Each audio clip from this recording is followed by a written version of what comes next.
સુરતમાં ટ્રાફિક ઈ-મેમોનો ડર બતાવી લોકો સાથે છેતરપિંડી થઈ રહી છે। વાહન ચાલકોને કોલ કરીને ઓનલાઈન દંડ રૂપે ઠગો દ્વારા રૂપિયા પડાવી લેવાનો કિસ્સો સામે આવ્યો છે।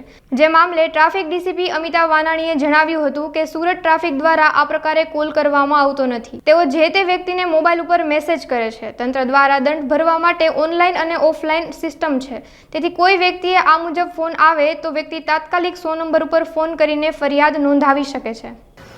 આ જે ઓડિયો વાયરલ થયો છે તદ્દન ફેક છે, એટલે કે જે ખોટો ઓડિયો છે। સુરત શહેર ટ્રાફિક શાખા દ્વારા ક્યારેય પણ કોઈ પણ વાહન ચાલકને પોતાનું ઈ ચલણના દંડની રકમ ભરપાઈ કરવા માટે ક્યારેય પણ ફોન કરવામાં આવતો નથી। જ્યારે પણ કોઈ પણ વાહન ચાલકનું ઈ ચલણ જનરેટ થાય છે તો એમને વન નેશન વન ચલણ અંતર્ગત વાહન નામની વેબસાઇટ ઉપરથી એક ટેક્સ્ટ મેસેજ આવે છે।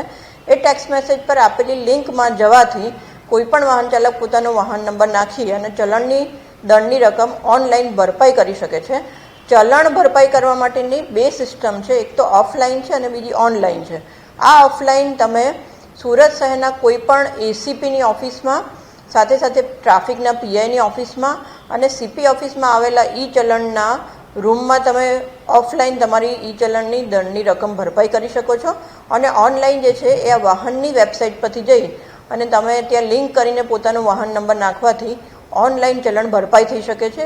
તેથી આવા કોઈ પણ પ્રકારના જો કોલ વાહન ચાલકને આવે કે અમે સુરત સિટી ટ્રાફિક શાખા બ્રાન્ચમાંથી બોલી રહ્યા છે અને તમારું ઈ ચલણ આ નંબર વાહન નંબર છે ને તમારું ઈ ચલણ ભરપાઈ કરવા માટે તમારે અમે આપેલા QR કોડ ઉપર સ્કેન કરો, તો ક્યારેય પણ QR કોડ સ્કેન કરવાનો નહીં, એટલા માટે કે ફેક ઓડિયો છે અને જેની મદદથી તમારી સાથે સાયબર ફ્રોડ થઈ શકે છે।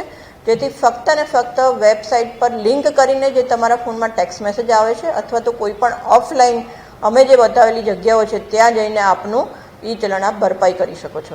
આવો કોલ આવે તો ચોક્કસપણે જે નંબર પરથી કોલ આવ્યો છે એ તાત્કાલિક અમારી ત્રણેય સોશિયલ મીડિયા જે છે સુરત સિટી પોલીસનું ફેસબુક, ઇન્સ્ટાગ્રામ, ટ્વિટર અથવા તો અમારો સુરત કંટ્રોલ રૂમ 100 નંબર છે એના પર અમને જાણ કરી શકે છે, અથવા તો અમારો Surat traffic police helpline number છે 7434095555 એમના પર અમારો સંપર્ક કરીને જે નંબર પરથી આ ફોન આવ્યો છે એની તરત જ અમને જાણ કરી શકે છે, જેથી અમે જે ફોન નંબર પરથી આ માહિતી આપવામાં આવે છે એમના વિરુદ્ધ સાયબર ક્રાઇમ હેઠળ ગુનો દાખલ કરવામાં આવશે।